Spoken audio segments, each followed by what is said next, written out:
திருப்பூர் குமரனை பற்றி நம்ம எல்லாருக்குமே தெரியும். இவருக்கு இன்னொரு பேர் வந்து கொடிக்காத்த குமரன். இவருடைய இயற்பெயர் வந்து குமாரசாமி. ரொம்ப ஏழ்மையான குடும்பத்தில் பிறந்தவர்.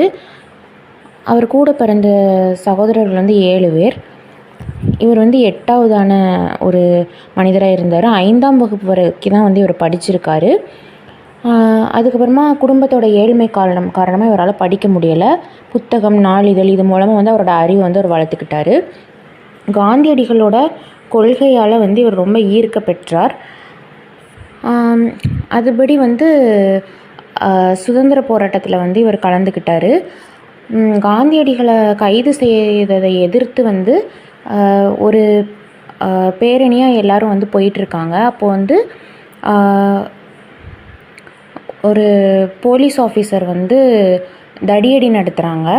ஸோ அப்படி நடத்தும்போது வந்து குமாரசாமியை வந்து அடிக்கிறாங்க. அப்போது கையில் வந்து அவர் தேசிய கொடியை சுமந்து கொண்டு போயிட்டுருக்காரு.